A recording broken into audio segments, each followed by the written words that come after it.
জামিয়া শরীফিয়া কবে জামিয়া শরীফিয়া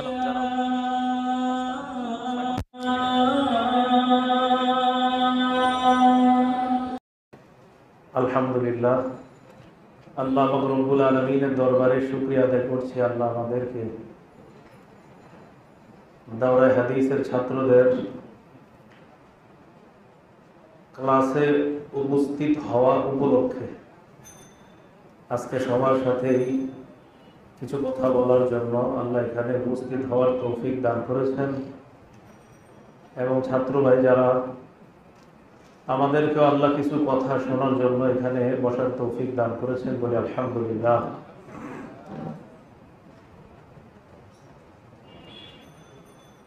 এখানে তাকমিল জামাতের ছাত্রদের সামনে আমি আজকে যে কথাগুলো বলতাম এগুলা সবার সামনে আজকে বলছি, অর্থাৎ দাওরায়ে হাদিসের ক্লাসে গেলে এই কথাগুলাই বলার নিয়ত ছিল। প্রথম কথা হলো, এখানে আমরা সফর করার জন্য, সফর শিখার জন্য, সফর করে ইলম অর্জন করা, সফর করে মুহাদ্দিসিনে কেরাম কিভাবে তাদের জীবনকে সার্থক করেছেন। তো যাই হোক, রিহলা সফর, ইলমের জন্য গমন। এখানে আমরা বিভিন্ন জেলা থেকে, বিভিন্ন এলাকা থেকে আমরা উপস্থিত হয়েছি। ইলমের জন্য কোথাও যাওয়া এটা নবীদের সুন্নত, এটা নবীদের সুন্নত। সহিহ বুখারীর বর্ণনা, কিতাবুল ইলম, বাবু মা যুকিরা মুসা, বাবু মা যুকিরা ফি যাহাবি মুসা ফিল বাহরি ইলাল খাদির। বুখারীতে একটা অধ্যায় আছে ইলম অধ্যায়। ইলম অধ্যায়ে একটা শিরোনাম আছে, বাবু মা যুকিরা ফি যাহাবি মুসা ফিল বাহরি ইলাল খাদির। শিরোনামের বাংলা হলো, মুসা আলাইহিস সালাতু ওয়াস সালাম দুই সমুদ্রের মিলনস্থলের দিকে সফর করেছেন খজিরের সাথে সাক্ষাৎ করার জন্য, যাকে আমরা খজির বা খিজির নামে চিনি। খিজিরও সহি, খজিরও সহি। সহিহ বুখারীর 74 নম্বর হাদিস। আর বাব হলো, বাবু মা যুকিরা ফি যাহাবি মুসা ফিল বাহরি ইলাল খাদির, অধ্যায় কিতাবুল ইলম, ইলম অধ্যায়। বাইনামা মুসা ফি মালাইন মিন বনি ইসরাইল, মুসা আলাইহিস সালাম একবার বনি ইসরাইলের মাঝে আছে। অন্য বর্ণনায় আছে তিনি ওয়াজ করতেছিলেন বনি ইসরাইলের মাঝে। ইতিমধ্যে এক ব্যক্তি আসার পর মুসা আলাইহিস সালামকে বললেন, হাল তা'লামু আহাদান আ'লামা মিনকা, আপনি কি আপনার চেয়ে বড় জ্ঞানী বলে কাউকে জানেন? মুসা আলাইহিস সালাম বললেন, না, না জানি না। ওনার জবাব ঠিক আছে। কেন ঠিক আছে? উনি ছিলেন নবী, আর নবী যুগের সবচেয়ে বড় আলেম হয়, সেই হিসাবে ঠিক আছে। কিন্তু এইভাবে না বলাটা, এটা আল্লাহ পছন্দ করেন নাই। ফাআওহাল্লাহু ইলা মুসা বালা, মুসা আলাইহিস সালামের প্রতি আল্লাহ ওহী প্রেরণ করে বললেন, বালা আছে, আব্দুনা খজির, আমার বান্দা খজির আপনার চেয়ে কিছু বিষয়ে বেশি জানে, যেগুলো আপনি জানেন না। এখানে একটা বিষয় মনে রাখতে হবে, শরীয়তের ইলম মুসা নবীরই বেশি, খজিরের চেয়েও মুসা নবীর শরীয়তের ইলম বেশি। কিন্তু যে ডাইরেক্ট বলে দিছে এইভাবে না, এই নায়ের জবাবের জন্য আল্লাহ বললেন, হ্যাঁ আছে একজন খজির, তিনি এমন কিছু জানেন যেটা আপনি জানেন না। তো মুসা আলাইহিস সালাতু ওয়াস সালাম আল্লাহকে বললেন, তার কাছে পৌঁছার মাধ্যম কি? তো আল্লাহ বলে দিলেন, ফায়াজআলুল্লাহু লাহু হুতা আয়াতান, একটা মাছ, ওই মাছকে নিদর্শন হিসাবে নিয়ে যাওয়ার জন্য বললেন। এটাও বলে দিলেন, ইদা ফাকাত্তা, মাছ যখন হারিয়ে ফেলবেন, সাতালকাহু, সেখানে খজিরকে পাবেন। তো হারিয়ে ফেলার দ্বারা উদ্দেশ্য মাছ যেখানে লাফ দিয়ে পড়ে যাবে, ইরজি', বুখারীর হাসিয়া বাইনা সতরাইনে আছে, ইলা আসারিল হুত, মাছের পদাঙ্ক অনুসরণ করতে হবে, যে মাছটা কোথায় লাফ দিছে ওই সেখানেই খজিরকে পাওয়া যাবে। মুসা আলাইহিস সালাতু ওয়াস সালাম তার গোলাম, তার সাথে থাকা যুবক ইউশা ইবনে নুনকে বললেন, সূরা কাহফের 60 নম্বর আয়াতে আছে, وَإِذْ قَالَ مُوسَى لِفَتَاهُ لَا أَبْرَحُ حَتَّى أَبْلُغَ مَجْمَعَ الْبَحْرَيْنِ أَوْ أَمْضِيَ حُقُبًا। ওই সময়কে স্মরণ করুন যখন মূসা তার সাথে থাকা যুবককে বললেন, আমি চলতেই থাকব যতক্ষণ দুই সমুদ্রের মিলনস্থলে না যাব, না পৌঁছবো, ততক্ষণ আমি চলতে থাকবো, অথবা যুগের পর যুগ কাটিয়ে দিব, এরপরেও খজিরকে আমার পেতেই হবে। এখান থেকে বোঝা যায় এলেম অর্জনের জন্য সফর করা এটা নবীদের সুন্নত। ছাত্র ভাই যারা আমরা এলেম অর্জনের জন্য দূর দূরান্ত থেকে এসেছি, এটা আমরা বুঝতে হবে যে এটা নবীদেরই একটা সুন্নত আদায় করা, এলেম অর্জনের জন্য সফর করা। ইবনে মাজাহ হাদিসের কিতাব মুকাদ্দিমার মধ্যে একটা হাদিস আছে, সেখানে বাব ফাদলুল উলামা ওয়াল হাসি আলা তালাবিল ইলম, শিরোনাম হলো উলামায়ে কেরামের মর্যাদা এবং এলেম অর্জনে উৎসাহিত করা, উদ্বুদ্ধ করা, এই ব্যাপারে একটা শিরোনাম আছে। ওখানে একটা হাদিস আছে, হাদিস নম্বর হলো 223 নম্বর হাদিস ইবনে মাজাহ। কাসির ইবনে কাইস রাহমাতুল্লাহি আলাইহি তিনি বলেন, কুনতু জালিসান ইনদা আবি দারদা ফি মসজিদি দিমাশক, দামেস্কের মসজিদে আমি আবু দারদা রাদিয়াল্লাহু তাআলা আনহুর পাশে বসা ছিলাম, তার কাছে বসা ছিলাম। আতাহু রাজুলুন, এক ব্যক্তি তার কাছে আসছে। কার কাছে? আবু দারদা রাদিয়াল্লাহু তাআলা আনহুর কাছে। আসার পর তাকে বললেন, ফাকালা ইয়া আবু দারদা আতাইতুকা মিনাল মাদিনা, মাদিনাতি রাসূলিল্লাহি সাল্লাল্লাহু আলাইহি ওয়াসাল্লাম, আমি আপনার কাছে মদিনা থেকে এসেছি। রাসূলুল্লাহ সাল্লাল্লাহু আলাইহি সাল্লামের যে প্রাণের শহর মদিনা, সেখান থেকে এসেছি। কেন? লিহাদিসিন বালাগানি আন্নাকা তুহাদ্দিসুহু বিহি আন রাসূলিল্লাহি সাল্লাল্লাহু আলাইহি সাল্লাম, আমার কাছে একটা হাদিস পৌঁছেছে, যে হাদিসটা আপনি নবীর থেকে বর্ণনা করেছেন বলে আমি জানতে পারলাম। শুধু এতটুকু যাচাই করার জন্য আপনার কাছে এসেছি, আসলে হাদিসটা আপনি নবীর থেকে বর্ণনা করেছেন কিনা। সাহাবী আবু দারদা অবাক হয়ে বললেন, আমা জাআ বিকা তিজারত, তুমি কি কোনো ব্যবসার জন্য আসো নাই? কয় না। ওয়ালা জাআ বিকা গায়রু, তুমি কি অন্য কোনো কারণে আসো নাই? কয় না। একটা হাদিস যাচাই করার জন্য আসছো? কয় হ্যাঁ। প্রায় 1200 কিলোমিটারের বেশি। কয় কিলোমিটার? 1200 কিলোমিটারের বেশি সফর করে আসছে শুধু একটা হাদিস যাচাই করার জন্য। এখান থেকেও বোঝা যায় এলেমের জন্য সফর করা। আমরা তো এখানে যারা আসছি বেশি দূর থেকে আসি নাই, অনেক কাছ থেকে আসছি আমরা সেই হিসাবে, এবং আমরা এখানে কত আরামে কোরআন শিখতেছি, হাদিস শিখতেছি, ফিকহ শিখতেছি। তো এখান থেকেও বোঝা যায় এলেমের জন্য সফর করা এটা সাহাবায়ে কেরামেরও সুন্নাহ। এলেমের জন্য সফর করা নবীদের সুন্নাহ, সাহাবায়ে কেরামের সুন্নাহ। এলেমের জন্য এখানে যারা আমরা আসলাম, এই কথা ইয়াকিন করা যে আল্লাহ আমার কল্যাণ চায়, তাই আল্লাহ আমাকে কোরআন সুন্নাহর জ্ঞান অর্জন করার জন্য তৌফিক দান করছে। সহিহ বুখারীতে আছে কিতাবুল ইলম, বাবু মান ইউরিদিল্লাহু বিহি খায়রা, এলেম অধ্যায়। শিরোনাম হলো আল্লাহ যার কল্যাণ চায়। শিরোনামটা হলো আল্লাহ যার কল্যাণ চান। এই শিরোনামে ইমাম বুখারী হাদিস আনছেন।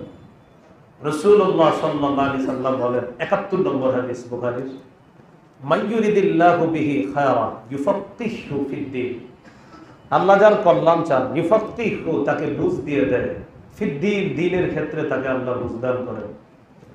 দিন জানা এক বিষয়, দিন বুঝা আরেক বিষয়। দিন জানা যতটা জরুরি, দিন বুঝা তার চেয়ে বেশি জরুরি। এই কথাটা সারা জীবন মনে রাখবেন। দিন জানা আর দিন বুঝা, জানা এটাও জরুরি, বুঝা আরো বেশি জরুরি। এজন্য দিন জানা আর দিন বুঝা এটা খুব জরুরি বিষয়। যেমন মাযহাব, কি মাযহাব, যেমন আমি হানাফি ফিকহ, কোরআন সুন্নাহর সংকলন হানাফি ফিকহ বা হানাফি মাযহাব অনুসরণ করি। এক্ষেত্রে আমার অবস্থান খুব মজবুত। মাযহাব মানার ক্ষেত্রে আমার অবস্থান খুব মজবুত। আমি মাযহাবকে আমার জন্য নিরাপদ মনে করি। কেন? কোরআন সুন্নাহর সংকলন ইমামগণ যেভাবে বুঝেছেন, বুঝে সংকলন করেছেন, তাদের বুঝ আমার কাছে আমার চেয়ে অনেক বেশি বুঝ মনে হয়। এজন্য তাদের এই সংকলন আমার জন্য নিরাপদ মনে হয়। এজন্য আমি মাযহাব মানি। কেন? তারা বিপরীতমুখী 2, 3, 4, 5 হাদিসের সমন্বয় সাধন করার যোগ্যতা আল্লাহ তাদেরকে দিয়েছেন। এজন্য তারা একটা সুবিন্যস্ত সংকলন আমাদের সামনে উপস্থাপন করেছেন। তো উপস্থাপন করার কারণে আমিও দেখি যে একই বিষয়ে হাদিস আছে বিপরীতমুখী 3টা, 4টা, 5টা। এখন আমি কি করা? আমি দেখলাম আমার জন্য মাযহাব মানাটা নিরাপদ। কারণ সেখানে তারা কোরআন সুন্নাহর সংকলন এবং সুবিন্যস্ত সংকলন করে 4, 5টা, 6টা, 3টা, 2টা বিপরীতমুখী হাদিসের সুন্দর সমাধান দিয়েছেন। এজন্য আমি মাযহাব মানা আমার জন্য আমি নিরাপদ মনে করি। তো বলছিলাম, আল্লাহ যার কল্যাণ চায় তাকে আল্লাহ দ্বীনের ক্ষেত্রে বুঝদান করেন, তাকে আল্লাহ দ্বীনের ক্ষেত্রে বুঝদান করেন। তা কয়টা কথা জানলাম? সফর করা ইলমের জন্য নবীদের সুন্নাহ, সফর করা সাহাবায়ে কেরামের সুন্নাহ। আর কি জানলাম? আল্লাহ আমাদেরকে, যাদেরকে এখানে এনেছেন, ইয়াকিন করা যে আল্লাহ আমার কল্যাণ চান, তাই দ্বীনের বুঝ দেওয়ার জন্য আল্লাহ আমাকে সুযোগ করে দিয়েছেন, বলে আলহামদুলিল্লাহ। এবার আমরা মূল আলোচনায় যাই। ইলম অর্জনের পূর্বে 4টা কথা সবাই মাথায় রাখতে হবে। কয়টা? বলি আমার সাথে। বিশুদ্ধ নিয়ত, 2 ইখলাসের সাথে ইলম অর্জন, 3 আল্লাহর কাছ থেকে পাওয়ার আশা। ইলম শিখবো কার কাছ থেকে পাওয়ার আশা? 4 মানুষকে না দেখানোর নিয়ত, মানুষকে না দেখানো, বাহবা কুরানোর নিয়ত না থাকে। আমি আবার বলছি, 1 নম্বর বিশুদ্ধ নিয়ত, 2 নম্বর ইখলাসের সাথে ইলম অর্জন, 3 নম্বর আল্লাহর কাছ থেকে পাওয়ার আশা ইলম অর্জন, 4 নম্বর মানুষকে না দেখানোর জন্য ইলম অর্জন। মানুষের বাহবা কুরানোর নিয়ত নাই আমার, এই জন্য ইলম অর্জন। এর মধ্যে 1 নম্বর বিশুদ্ধ নিয়ত। সহিহ বুখারীর প্রথম হাদিস, কাইফা কানা বাদউল ওয়াহয়ি ইলা রাসূলিল্লাহ সাল্লাল্লাহু আলাইহি সাল্লাম। এই শিরোনামে ইমাম বুখারী রাহমাতুল্লাহ আলাইহি শুরুর হাদিসটা আনছেন। আলকামা ইবনে ওয়াক্কাস আল-লাইসি থেকে বর্ণনা। তিনি ওমর ইবনুল খাত্তাব রাদিয়াল্লাহু তাআলা আনহু থেকে বর্ণনা করেছেন হাদিসে মিম্বর। হযরত ওমর মিম্বরের মধ্যে এই হাদিস বলেছেন মিম্বর থেকে, আর আলকামা ইবনে ওয়াক্কাস হযরত ওমরকে মিম্বর থেকে এই হাদিস বলতে শুনেছেন। তিনি বলেছেন, আমি রাসূলুল্লাহ সাল্লাল্লাহু আলাইহি সাল্লামকে বলতে শুনেছি, ইন্নামাল আমালু বিন্নিয়াত, আমলের প্রতিদান, আমলের সওয়াব দেওয়া হবে বিন্নিয়াত, নিয়তের সাথে, বিশুদ্ধ নিয়তের সাথে আমলের প্রতিদান। আচ্ছা, এখানে আমাল দ্বারা উদ্দেশ্য আমালুল জাওয়ারিহ, অঙ্গ প্রত্যঙ্গের যে আমল, এই আমলের প্রতিদান দেওয়া হবে, তুসাবু, আমলের সওয়াব দেওয়া হবে বিন্নিয়াত, বিশুদ্ধ নিয়ত যদি থাকে।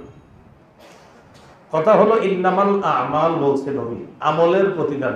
দাওরা হাদিসের ছাত্র ভাইরা মন দিই, বলছে আমলের প্রতিদান দেওয়া হবে, আকওয়ালের প্রতিদান দেওয়া হবে নবী বলে নাই। কি বলছে? আমাল, ইন্নামাল আমালু বিন্নিয়াত বলে নাই, ইন্নামাল আকওয়ালু বিন্নিয়াত। তাহলে আমি যে এখন বলতেছি আপনাদের সামনে, এগুলো আকওয়াল, বলেন এগুলো কি? তার মানে আমি ফাও ফাও বলতেছি, আমার কোনো প্রতিদান নাই। নবী তো বলছে আমাল, আকওয়াল তো বলে নেই। কি বলছে? আমাল। তা আমি তো আকওয়াল করছি, এখন কি করতেছি? আকওয়াল। নবী বলছে আমালের প্রতিদান, আকওয়ালের প্রতিদান তো বলে নাই। তা আমি ফাও ফাও কথা বলতেছি প্রতিদান ছাড়া। এজন্য মনে রাখতে হবে, আমাল দ্বারা উদ্দেশ্য আমালুল জাওয়ারিহ, অঙ্গ প্রত্যঙ্গের আমাল। পা নামক অঙ্গের আমল যদি ভালো হয় প্রতিদান হবে। হাত নামক অঙ্গের আমল যদি বিশুদ্ধ নিয়তের সাথে হয় প্রতিদান পাওয়া যাবে।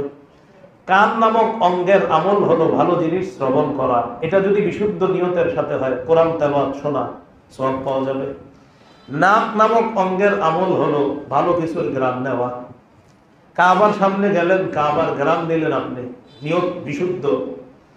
মুখ নামক যে অঙ্গটা, এই অঙ্গের আমল হলো কথা বলা। মুখ নামের অঙ্গ, এই মুখ নামক অঙ্গের আমল কি? তাহলে আমার যে আকওয়াল গুলা, এগুলা কার আমল? মুখের। আমার কথাগুলা কোন অঙ্গের আমল?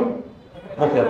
অতএব ইন্নামাল আমালু বিন্নিয়াত যদিও বলছে নবী, আমলের প্রতিদান নিয়তের সাথে, তাহলে আকওয়াল যেগুলা, এগুলাও অঙ্গ প্রত্যঙ্গের আমল। পায়ের যেমন আমল আছে, হাতের যেমন আমল আছে, কানের যেমন আমল আছে, অঙ্গ প্রত্যঙ্গের যেমন আমল আছে, মুখ নামক অঙ্গেরও আমল হলো ভালো কথা বলা। তো আমি যদি ভালো কথা বলি আর বিশুদ্ধ নিয়তের সাথে বলি, আমার এই ভালো কথাগুলাকে মুখ নামক অঙ্গের আমল হিসাবে আল্লাহ প্রতিদান দান করবে। তাহলে আকওয়াল আমালের মধ্যে ঢুকে যাবে, আকওয়াল আমালের। তাহলে আকওয়াল কোন অঙ্গের আমাল? মুখের। আকওয়াল কোন অঙ্গের আমাল? মুখের। ইন্নামাল আমালু বিন্নিয়াত।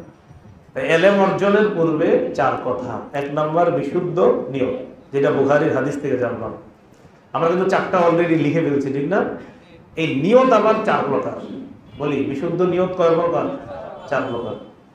তাহলে প্রথম কথা কয়টা? চারটা। এক নাম্বার বিশুদ্ধ নিয়ত। বিশুদ্ধ নিয়ত আবার কয় প্রকার? এক, আল্লাহকে খুশি করার নিয়ত। এক নাম্বার আল্লাহকে খুশি করার নিয়ত। নাসাইর বর্ণনা, দাওরা হাদিসের ছাত্র ভাই, আগামী ক্লাসে আপনারা কিন্তু এই পড়া শোনাইতে হবে, এটা মাথায় রাখতে হবে। যেহেতু আগামী ক্লাসে আপনারা থাকবেন আমার সামনে, তা আপনারা কিন্তু এগুলা ভালো করে লিখে নিয়ে এগুলা শোনাইতে হবে আগামী ক্লাসে। তো এক নাম্বার নিয়ত হলো আল্লাহকে খুশি করার জন্য। আর আপনারা দাওরার ছাত্র যারা আছেন, এগুলো কিন্তু আপনাদের ক্লাসেরই পড়া আজকে হইতেছে, অন্যরা ফিরি ফিরি শুনতেছে মাশাআল্লাহ, কিন্তু আপনাদের ক্লাস চলতেছে, এবং এইগুলা আপনারা ভালো করে মিলাই নেবেন। তাহলে এক নাম্বার আল্লাহকে খুশি করার জন্য ইলম অর্জন করা। নাসাইর বর্ণনা, কিতাবুল জিহাদ, নাসাই এটা অধ্যায় আছে কিতাবুল জিহাদ। বাবু মান গাজা ইয়ালতামিসুল আজরা ওয়া যিকরা, শিরোনাম হলো এক ব্যক্তি জিহাদ করেছে, উদ্দেশ্য সওয়াব কামাই করা, আবার মানুষের বাহবা কুড়ানো। শিরোনাম এক ব্যক্তি জিহাদ করেছে, উদ্দেশ্য আল্লাহর কাছ থেকে প্রতিদান পাওয়া, আবার মানুষের বাহবা কুড়ানো, এটা হলো উদ্দেশ্য। হাদিস হলো 3140 নম্বর হাদিস, নাসাই কিতাবুল জিহাদ, বাবু মান গাজা ইয়ালতামিসুল আজরা ওয়া যিকরা। এই শিরোনামে হাদিসটা রাসূলুল্লাহ সাল্লাল্লাহু আলাইহি সাল্লামকে প্রশ্ন করা হলো, ইয়া রাসূলুল্লাহ, হে আল্লাহর রাসূল, আপনার কাছে জানতে চাই, এক ব্যক্তি, যে ব্যক্তি গাজা আল্লাহর রাস্তায় জিহাদ করেছে, ইয়ালতামিসুল আজরা ওয়া যিকরা, আরাআইতা রাজুলান গাজা ইয়ালতামিসুল আজরা ওয়া যিকরা ফামা লাহু ইয়া রাসূলুল্লাহ। হুজুর, এক ব্যক্তি আল্লাহর রাস্তায় জিহাদ করছে, তার উদ্দেশ্য হলো আল্লাহর কাছ থেকে প্রতিদান পাবে, আবার মানুষের কাছ থেকে বাহবা কুড়াবে, সে অনেক বড় পালোয়ান। ফামা লাহু, হুজুর কি সওয়াব? নবীজি বললেন, লা শাইআ লাহু, কিছুই পাবে না। আদাহা সালাসা মাররাত, তিনবার প্রশ্নটি আল্লাহ রাসূলের উদ্দেশ্যে আবার করা হলো। নবীজি তিনবারই বললেন, লা শাইআ লাহু, লা শাইআ লাহু, লা শাইআ লা, সে কিছুই পাবে না, সে কিছুই পাবে না। কারণ তার উদ্দেশ্য আল্লাহর কাছ থেকে সওয়াব পাবে, পাশাপাশি আবার বাহবা কুড়াবে, এই জন্য সওয়াব পাবে না। হাদিসের শেষে আছে, ইন্নাল্লাহা লা ইয়াকবালু মিনাল আমাল ইল্লা মা কানা লাহু খালিসা ওয়া বুতগিয়া বিহি ওয়াজহুহু। আল্লাহ ততক্ষণ পর্যন্ত কোনো আমল কবুল করেন না যতক্ষণ আমলটা আল্লাহর জন্য খালেস ভাবে না হবে এবং আল্লাহর সন্তুষ্টি অর্জনের জন্য না হবে, ততক্ষণ আল্লাহ কোনো আমল কবুল করেন না। তাহলে ইলম অর্জনের পূর্বে কয় কথা? চার। এক নাম্বার না না বিশুদ্ধ নিয়ত। বিশুদ্ধ নিয়ত কয় প্রকার? চার। এক নাম্বার কারে খুশি করার নিয়ত। দুই, যা জানবো তা মানবো, নিয়ত নাম্বার দুই। যা জানবো তা মানবো, দুই নম্বর নিয়ত। যা জানবো তা মানবো, মানে যা জানবো সে অনুযায়ী আমল করবো। তিরমিজির বর্ণনা 2416 নম্বর হাদিস, তিরমিজির 2416 নম্বর হাদিস। আবওয়াবটা এমন, আবওয়াবুল কিয়ামাহ ওয়াল লিকাহ ওয়াল ওয়ারই আন রাসূলিল্লাহি সাল্লাল্লাহু আলাইহি ওয়াসাল্লাম। আবওয়াবুল কিয়ামাহ ওয়াল লিকাহ ওয়াল ওয়ারই আন রাসূলিল্লাহি সাল্লাল্লাহু আলাইহি ওয়াসাল্লাম, এই শিরোনামে ইমাম তিরমিজি হাদিস আনছেন। আব্দুল্লাহ ইবনে মাসউদ রাদিয়াল্লাহু তাআলা আনহুর বর্ণনা, লা তাজুলু কদামা ইবনি আদম হাত্তা ইউসআলা আন খামসিন, আদম সন্তানের দুই পা নড়বে না। কোন riwayate আছে লা তাজুলু কদামা ইবনি আদম মিন ইনদি রাব্বিহি ইয়াওমাল কিয়ামাতি হাত্তা ইউসআলা আন খামস, কিয়ামতের ময়দানে আল্লাহর সামনে থেকে আদম সন্তানের দুই পা নড়বে না হাত্তা ইউসআলা আন খামস, পাঁচ প্রশ্ন করার আগে।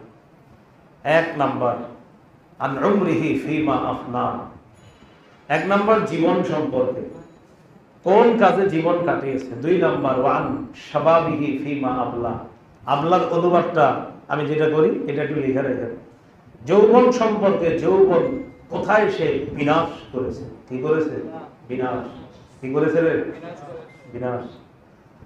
হুজুররা পাহারাদারি তো করবে, করার পরেও রাতে আপনি অন্ধকারে ফেসবুক চালাইলেন, কাঁথাটা মুড়ি দিয়ে মেসেঞ্জারে চ্যাটিং করলেন কারোর সাথে, আর সেটা যদি হারাম কোনো চ্যাটিং হয়, ওস্তাদ আপনাকে পাহারাদারি কতক্ষণ করবে বলেন?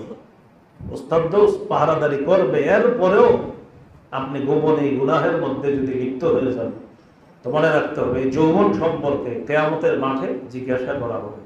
তাহলে দুই নাম্বার কি রে? যৌবন। এখানে কয়েকটা কথা মনে রাখা, গোপন গুনাহ ছাত্র ভাইদের দ্বারা বেশি হতে পারে, গোপন গুনাহ, কারণ প্রকাশ্যে তারা গুনাহ করবে না, হুজুর থাকে সামনে, সবাই থাকে, এই জন্য প্রকাশ্যে গুনাহ করবে না। ছাত্র ভাইরা সাধারণত তাদের দ্বারা শয়তান গোপনে গুনাহ করাইতে চায়। রাতে সবাই ঘুমায় গেছে, তো ইবলিস তারে বলবে বাথরুমে যাও, সেখানে গিয়ে কারোর সাথে তুমি গুনাহের কথা বলো। সবাই ঘুমায় গেছে, কেউ দেখে না, উস্তাদও দেখে না, সিসি ক্যামেরাও দেখতেছে না, কথার কথা সিসি ক্যামেরা আছে কিন্তু আপনি কাঁথা মুড়ি দিলেন, ওই মুহূর্তে ইবলিস বলে গুনাহ করো। এই গোপন গুনাহ থেকে বাঁচার সবচেয়ে সেরা উপায় হলো গোপনে আল্লাহকে ভয় করা। কি বললাম? গোপনে আল্লাহকে ভয় করা। প্রকাশ্যে সবাই তো আল্লাহকে ভয় করে, যেমন এখানে আপনারা সুবহানাল্লাহ বলতেছেন, আলহামদুলিল্লাহ বলতেছেন, আল্লাহু আকবার বলতেছেন, কিন্তু আপনি যখন একাই থাকেন কয়বার সুবহানাল্লাহ বলছেন, একাকি কয়বার আস্তাগফিরুল্লাহ বলছেন, এটা হলো বিষয়। এজন্য ইমাম শাফির একটা কথা স্বর্ণাক্ষরে লিখে রাখার মতো। ইমাম শাফি রহমতুল্লাহ আলাইহি একটা বক্তব্য দিয়েছেন, আসাদুল আমালি সালাসা, পৃথিবীতে তিনটা কাজ সবচেয়ে কঠিন। কয়টা কাজ পৃথিবীতে? কয়টা কাজ সবচেয়ে কঠিন? তিনটা। এক নাম্বার আল জুদু মিন কিল্লা, টাকা কম থাকলে দান করা খুব কঠিন। পকেটে আছে 2 টাকা, আর আপনারা বলতেছে দান করেন, কিনবে দেই, 2 টাকাই আছে, এটা 1 টাকা দিয়ে দিতে পারলে অনেক কিছু। আল জুদু মিন কিল্লা, টাকা পয়সা নাই, ওই মুহূর্তে দান করা খুব কঠিন। 2 নাম্বার ওয়াল ওয়ারউ ফি খালওয়া, নির্জনে আল্লাহকে ভয় করা খুব কঠিন। ইমাম শাফির এটা রমজানের আগে পরে দেখতেছিলাম, আজই বক্তব্য দিয়েছিল, ওয়াল ওয়ারউ ফি খালওয়া, নির্জনে আল্লাহকে ভয় করা। রমজানের ইয়াদের থেকে হযরতের বক্তব্যটা বলছি, ওয়াল ওয়ারউ ফি খালওয়া, নির্জনে আল্লাহকে ভয় করা, এটা খুব কঠিন। সবার সামনে কিন্তু আপনি সুফি, দরজা আড়ালে তখন দেখা যাবে আপনি আল্লাহরে কতটুকু ভয় করছেন। সবার সামনে আপনি আল্লাহওয়ালা, লাইট অফ হয়ে গেছে, ছাত্র ভাই সবাই ঘুমায়, ওই মুহূর্তে ইবলিস আপনারে গুনাহ করতে বলতেছে, আর ওই মুহূর্তে আপনি আল্লাহকে ভয় করা, এটা খুব কঠিন। তাহলে 1 নাম্বার কম টাকা থাকলে সদকা করা কঠিন। 2 নাম্বার নির্জনে আল্লাহকে ভয় করা খুব কঠিন। আমাদের এই ছাত্র ভাইদের মধ্যে আশা করি এমন কেউ হবে, এমন সবাই হবে, যে যারা নির্জনে আল্লাহর সাথে সবচেয়ে বেশি সম্পর্ক করবে। এ হলো 2 নাম্বার।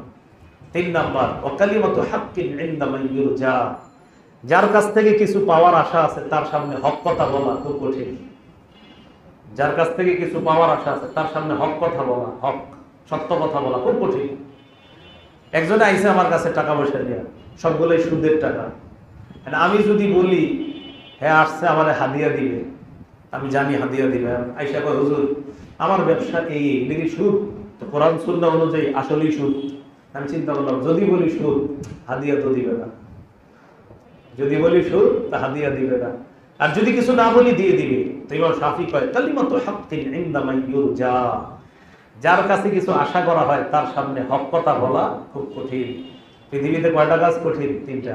এর মধ্যে একটা, যেটা আমাদের আজকে উদ্দেশ্য, আল ওয়ারউ ফি খালওয়া, নির্জনে আল্লাহকে ভয় করা। তো বলছিলাম তিরমিজির হাদিস 2416 নম্বর, 5 প্রশ্ন করার আগে কিয়ামতের ময়দানে আদম সন্তানের 2 পা নড়বে না।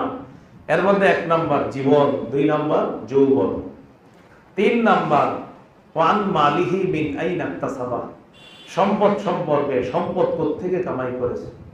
ওয়াফিমা আনফাকা, 4 নাম্বার সম্পদ কোথায় ব্যয় করছে। 3 কোত্থেকে কামাই, 4 কোথায় ব্যয়।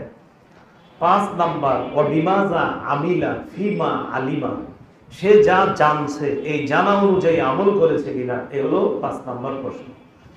তাহলে এলেম অর্জনের কয়টা জানি কথা মাথায়? 4টা। প্রথম, বিশুদ্ধ নিয়ত। নিয়ত আমার কয় প্রকার? 4। 1, কারে খুশি করা। 2 নাম্বার, যা জানবো তা মানবো, সে অনুযায়ী আমল করবো। 3 নাম্বার, আল্লাহ যদি আমারে তৌফিক দেয়, আমি মৌখিকভাবে আমার জানাটা সারা পৃথিবীতে প্রচার করব। আল্লাহ যদি আমাকে তৌফিক দেয়, মৌখিকভাবে আমার জানা বিষয়টা আমি সারা পৃথিবীতে প্রচার করার নিয়োগ করা। বুঝছেন কি? 3 নাম্বার, আল্লাহ তৌফিক দিলে সারা দুনিয়াতে আমার কথা আমি প্রচার করার চেষ্টা করবো, যতটুকু তৌফিক দেয়। সহিহ বুখারীর 105 নম্বর হাদিস, কিতাবুল ইলম, ইলম অধ্যায়ের মধ্যে আছে বাবুল ইউবাল্লিগিশ শাহিদুল গায়ব, শিরোনাম হলো উপস্থিতরা যেন অনুপস্থিতদেরকে জানায়া দেয়, পৌঁছায়া দেয়। রাসূলুল্লাহ সাল্লাল্লাহু আলাইহি সাল্লাম লম্বা হাদিস বলছেন, মক্কা যেমন সম্মানিত, জিলহজের 10 তারিখ যেমন সম্মানিত, জিলহজ মাস যেমন সম্মানিত, তেমনি ভাবে তোমাদের কাছে একজন মুসলমান আরেক মুসলমানের ইজ্জত, রক্ত, সম্পদ তেমন সম্মানিত বলে আমি নবী ঘোষণা করলাম। বিদায় হজে নবী আরো বলেছেন, শোনো তোমরা আইয়ুহান নাস ইসমাউ কওলি, আমার কথা শোনো, ওয়াকিলুহু, বুঝো, আন্না কুল্লা মুসলিমিন আখুল লিল মুসলিম, সব মুসলমান অপর মুসলমানের ভাই। নবী ঘোষণা করছে। এইগুলা বলার পরে শেষে বলছে, আলা লিউবাল্লিগিশ শাহিদু মিনকুমুল গায়ব, তোমাদের এখানে যারা উপস্থিত আছো আমার কথাগুলা অনুপস্থিতদের মাঝে তোমরা প্রচার করে দিবা। তাহলে 3 নাম্বার, কোরআন সুন্নাহ যা শিখবো এটা আমি অনুপস্থিত যারা পৃথিবীতে যারা এই কথাগুলা পায়নি, জানেনি, শোনেনি, তাদের মাঝে আমি প্রচার করার নিয়োগ করা।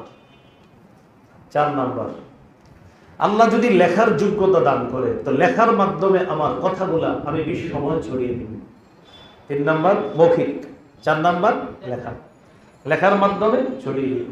ছাত্ররা তো এখন লিখতেই চায় না, মাশাআল্লাহ, এখন লেখার ব্যাপারে একদম, লেখার ব্যাপারে সবাই একদম স্কিল হয়ে গেছে। লেখা খুব বেশি দরকার, লেখা খুব বেশি পরিমাণে লেখা দরকার। সূরা কলম 29 পারা 2 নম্বর সূরা, নুন ওয়াল কলামি ওয়ামা ইয়াসতুরুন, আল্লাহ কলমের শপথ করছে। ওয়ামা ইয়াসতুরুন, ফেরেশতারা কলম দিয়ে যা লেখে তার শপথ।